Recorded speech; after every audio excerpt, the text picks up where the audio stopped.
Life was normal until it wasn't. I received an email in response to one of my videos here recently from a woman named Marilyn.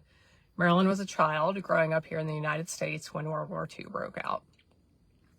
At the age of 6, because Marilyn was of Japanese descent, she was a Japanese American, she was placed into an internment camp at the Santa Anita racetrack in California, here in the United States, as an American. Life was normal until it wasn't. For the Jews who were persecuted during World War II, life was normal until it wasn't.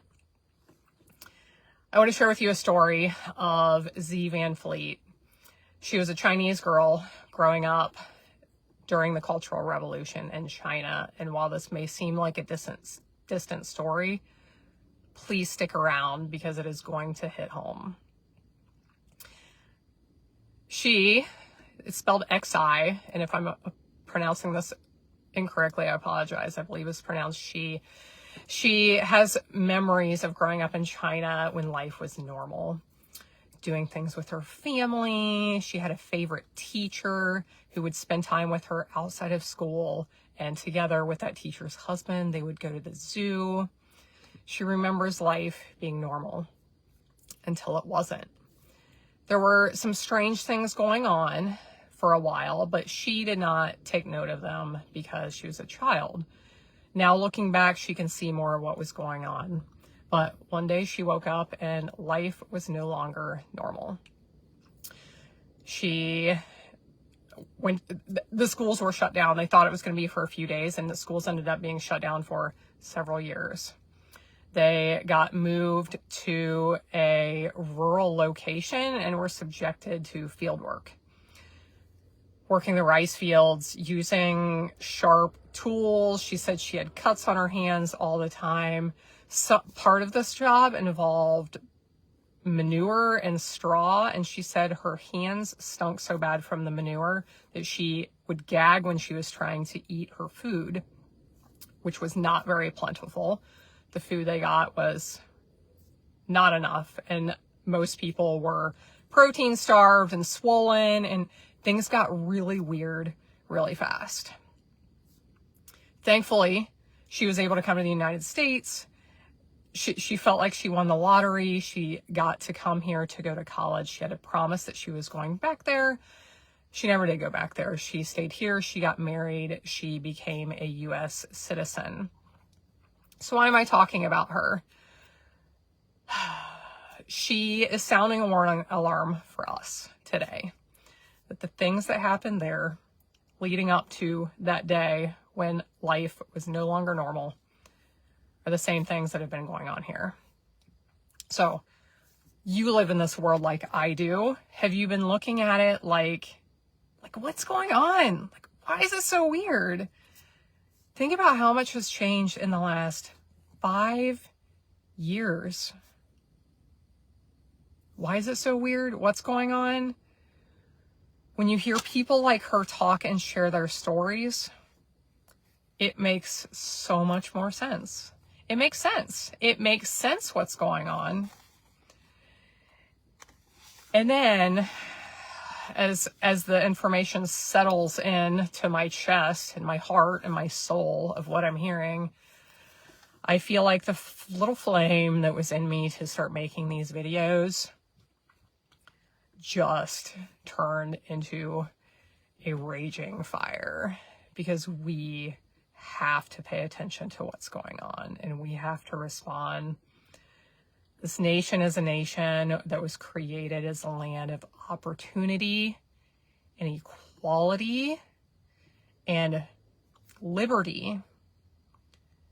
And I don't think it takes a rocket scientist to look around and realize that that's becoming very questionable. I hope to share more of both of these ladies' stories with you in the future. For now, I'll share these things with you. So Marilyn, who was put in this internment camp, she shared that they were the first family that they had petitioned to Father Flanagan, And I don't know the details of this. I hope to talk to her. Father Flanagan, who started rescuing people, he petitioned to the government, was able to get them out of this camp. They were the first family rescued by Father Flanagan of Boys Town in Nebraska. And she says that there is a movie or documentary or something going to be in theaters October 8th. That's coming up real soon. October 8th, it's called documentary, Heart of a Servant, the Father Flanagan story. If you have any interest in seeing that or taking a look, October 8th, she says, I think it is so important to learn about history because, one, we remember the truth about who we are as a country. And no matter what they tell us on that TV and what messages they're sending to us, we know and we can share with others that that is not true. Two, when we know history, we can do our best to prevent it from happening again. The things being taught to children in schools are being dumbed down. Y'all who have a heart for young people or can make some TikToks, some reels or whatever, we have to get the word out to our young people about what's going on. All of us have a role in responding here and now because, friends, no matter what the news looks like, no matter what they tell us about who we are, you have heart and soul that cares about our people and our country just like I do. And we can all respond in our own way. So I told you about the Father Flanagan story. This book I'm listening to, written by the Chinese woman. She has a website. I'm listening to the audiobook because I ain't got time for reading books at the moment. The book is called Mao's America, MAO''S, Mao's America. Her name is Z Van Fleet. She has a website. You can go and look at some interviews she's had with some different news reporters. The website is xvanfleet.com, xvanfleet.com. Please visit my website and connect with me. When people speak out, their stuff gets erased from the internet, and I want you to have a way to find me if that happens. I have a few resources already posted. I will be posting more. Handmakewithlove.com, handmake with a K, handmakewithlove.com/take-a-stand. I will be adding a lot more things there. I want to get some links to some of these news stories that I feel like people really need to know. Like, it's confusing. It's a hot mess. The info is being designed to confuse us, to make us bury our heads in the sand, to make us not like either candidate, not even want to participate because it's so ridiculous. Say, I don't even know. I'm just like, I'm not even going to vote because it's stupid. All of this is intentional and we have to respond, friends. I appreciate you. Join me in my calls to turn our faces back to the Lord. Pray every day at 6:30, fast on Fridays. Figure out how you can organize group prayer on election day with family, friends, church groups, other groups you're part of, whatever. I'm going to have resources, images, things you can share online on my website that I mentioned. We're going to take a stand because this is not who we are.